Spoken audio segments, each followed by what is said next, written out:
So, do we know the gender yet?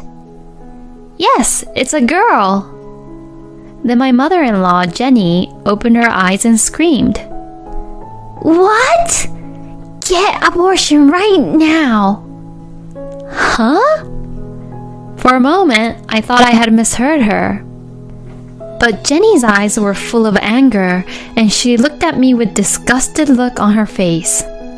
My name is Erin, and I am a 25-year-old housewife. I met my husband at a matchmaking party, and after dating for a year, we got married. To tell you a quick old story, I have never been with a decent guy. I've been with guys like an unemployed gambler or a womanizer who has multiple girlfriends, or a guy who gets abusive when he gets mad. My friends always tell me that I should break up with them as soon as possible. I was wondering why I had such a bad luck with guys when a friend invited me to a matchmaking party. Stuart isn't that handsome, but he works as a salesman in a small company, has common sense, looks clean, and has a decent income. He is 1 year older than me. His family consists of his parents and a younger brother. His father-in-law is also an office worker, and his younger brother is a college student. He was exactly the kind of man that I was looking for at the time, and I thought I could have a proper relationship with him. He also made a move on me, so we decided to go out. He would pay for all of our dates without asking me to pay, and since he had a car, we went on drive dates. I never had to drive for a long period of time. I never got pushed down suddenly inside of a rental car like I experienced before. I was happy to have the normal date which I had dreamed of. Then one day, Stuart had proposed to me at a fancy restaurant with a beautiful evening view. This was also the proposal which I had dreamed of.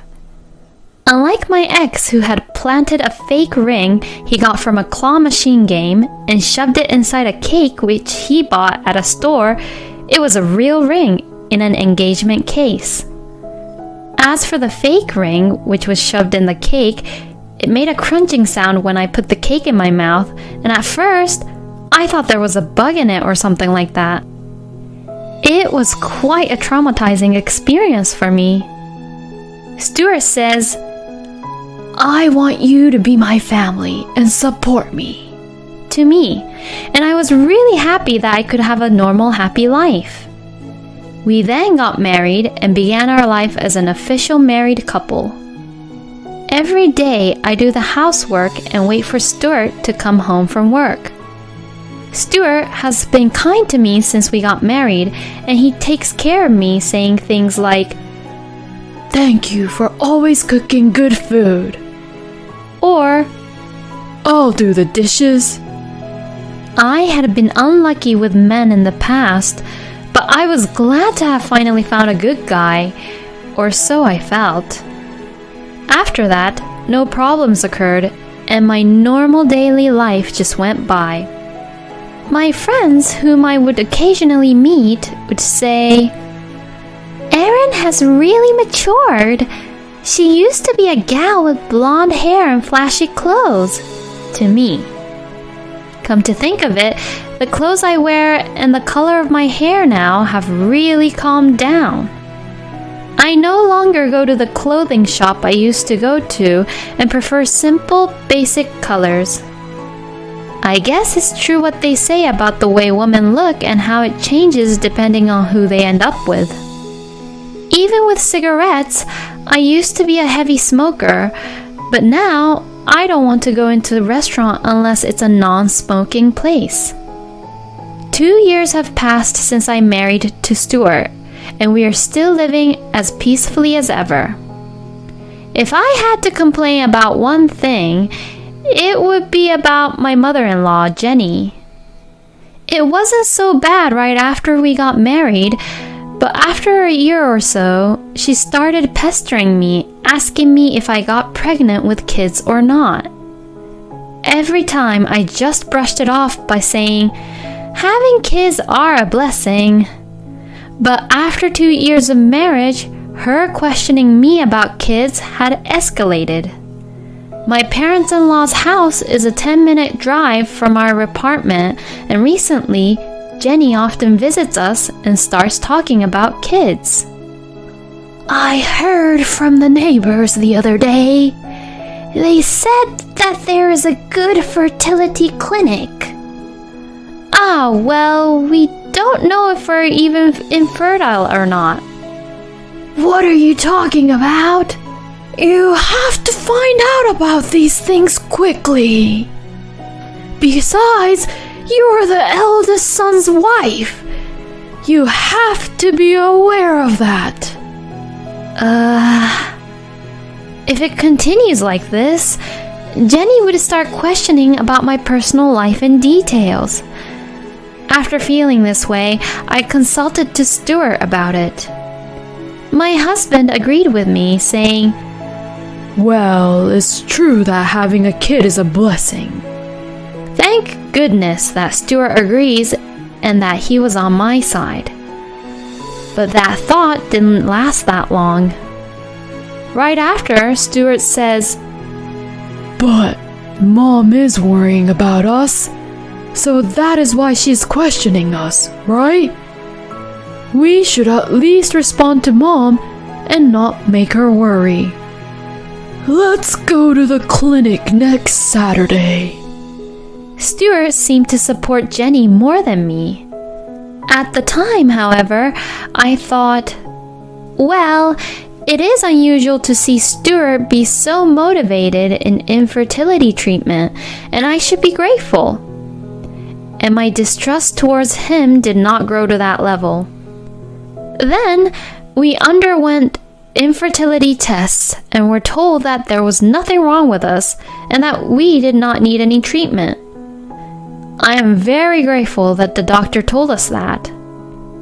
Both my husband and I felt a little better, and we had hoped that our chances would increase if we did fertility tests. And perhaps it was because we were able to stay mentally calm and not feel rushed that I finally became pregnant. My husband seems really happy that we are going to have a baby, and he spends all day at home looking at baby products online. We should pick up some names and list them too. Yeah. Wow, I am looking forward to the baby. If the baby grows up, I would like to play catch at the park. Maybe when I go back to my parents' house the next time, I'll try to search for my gloves which I used with my brother. Hey now, the baby's not born yet, so playing catch is still too fast. Seeing Stuart's happy face, I naturally felt a smile on my face. I was really happy that I was able to get pregnant. A little while later, I went to the hospital for a checkup. The doctor told me that the baby was a girl. I told this to Stuart when he came home from work. He was shocked and said, "Oh, she's a girl?" "What happened?" "Oh, no, it's nothing." That day, my husband was not paying attention to anything I said to him, and it looked like he was occupied with his own thoughts. Did he want a son? Well, come to think of it, he did say he wanted to play catch. Still, I don't think it was right for Stuart to be so depressed. The baby was his own child, so shouldn't he be happy regardless of the gender? The next morning, Stuart didn't look so much depressed as he was the other day, and he and I had a normal conversation. However, all this time before he found out about the gender, he had been worrying about me being pregnant and talking about the birth of our child every day. But this morning, he didn't mention a single word about them. Jenny came to visit me as I was going about my day, thinking that I would hate it if Stuart continued to be uninterested in our own daughter. "Long time no see, Jenny." I heard that you got pregnant. Congratulations! Thank you. Jenny had just recently been hospitalized due to a broken leg for a little while. So she had heard that I got pregnant, but this was the first time we had met in person to talk about it. Oh, well done, Erin. Jenny was extremely pleased, and I was very relieved that she wouldn't be asking whether I got pregnant or not. So, do we know the gender yet? Yes, it's a girl. Then, my mother-in-law, Jenny, opened her eyes and screamed. What? Get abortion right now. Huh? For a moment, I thought I had misheard her. But Jenny's eyes were full of anger, and she looked at me with a disgusted look on her face. It was at this point that I realized that Jenny really wanted me to get abortion. What are you saying? In my family, the rule is that the eldest son's wife can only give birth to a boy. We don't want a girl. Get an abortion right now. No way! This is my child. You have no right whatsoever to decide such things, Jenny. Just get an abortion. We're going to the clinic right now. Stop it! Jenny was about to get pretty physical with me, so I hurriedly escorted her out of the front door and locked it. She slams the door with a bang, saying, "I'll be back," and left. That night, I immediately discussed this with Stuart. And Stuart replied, in which I was in shock to hear. Oh, so Mom did get angry, huh? I'm sorry, Erin, but you have to get abortion like what Mom says. What? It's our rule that the eldest son's wife can only give birth to a boy. I was absolutely mortified. Both Stuart and Jenny are crazy. It was disgusting that he could say such unethical things so calmly to me. I thought that if we began to fight, my baby might be harmed, so I said, I'll go to the clinic tomorrow, to make it look like I would go.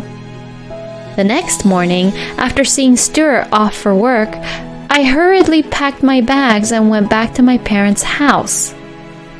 My parents were surprised by my sudden arrival, but were outraged by my story.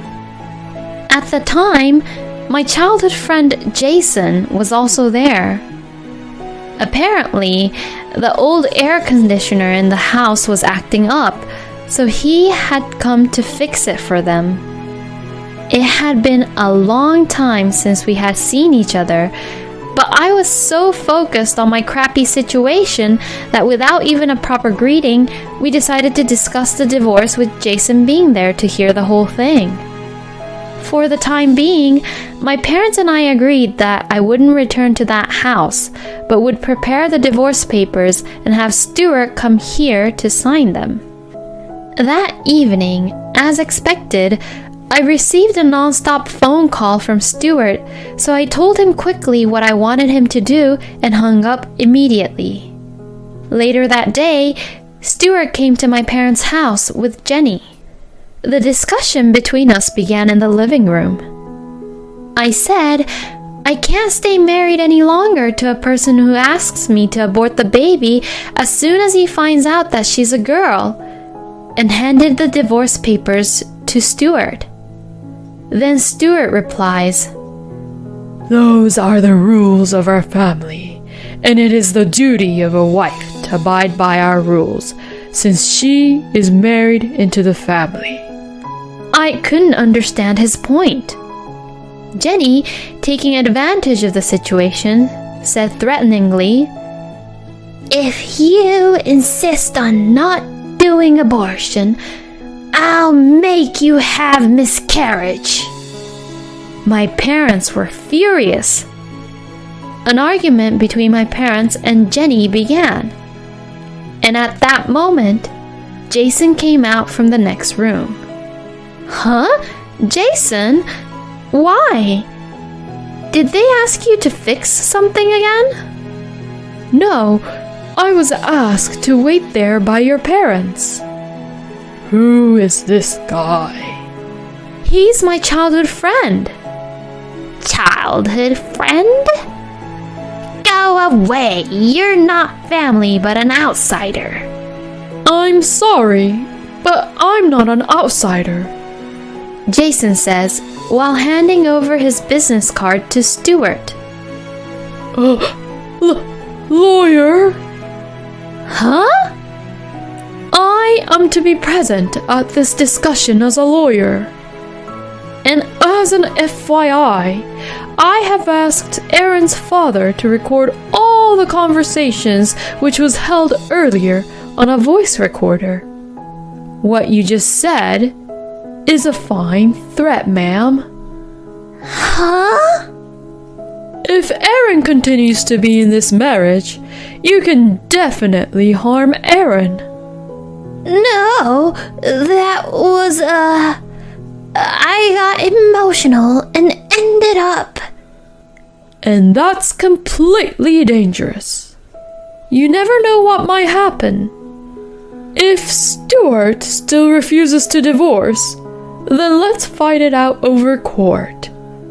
Well, I think it's definitely clear which side will have the advantage then. Stuart and Jenny turned completely pale. If you sign the divorce papers now, the amount you will have to pay will be kept to a minimum, you know? I'm only trying to proceed peacefully here. Stuart immediately took a pen and signed the divorce papers. Then he and Jenny left as if it looked like they were running away from something. We were finally able to get rid of these people without any incident. The frightened expressions on Stuart and Jenny's faces are so funny if I remember it now. I had no idea you were a lawyer, Jason. I was studying really hard, you know, especially when you were having a rough time. Oh, I have no memories from that period.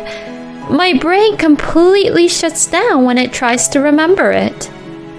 After that, thanks to Jason's help, I was successfully divorced and received the child support and a little bit of alimony. This incident became known within Stuart's workplace, and people around him are giving him the cold shoulder, thinking that he's a bad person who wants his own wife to get abortion. The same thing happened to Jenny, and she lost all her trust from her neighbors. I heard that both of them spend their days feeling ashamed of themselves, but, well, they got what they deserved. A few months later, I gave birth to my daughter. My parents were very happy about the birth of their grandchild. Then, the day before I was about to leave the hospital, Jason came to see me. Oh, you came all the way out here. But I thought you were at work. I got out of the office saying I had an important meeting. Aaron, please marry me. What? I've been regretting it for a long time. I should have had the courage to confess my feelings to you way earlier. I have always loved you, Aaron, since we were kids. What? I don't want another man to take you away from me anymore. Marry me.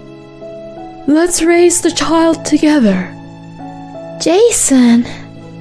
This was when I first realized that Jason was the only one who always stood by me and watched over me and accepted me for who I am. I thought this to myself, that if it is with Jason, I am sure that I will be fine, and this time we can build a happy family. With this in mind, I decided to marry Jason. Now, I'm living happily with Jason and our daughter. Thank you for watching until the end. Please subscribe to our channel. See you in our next video.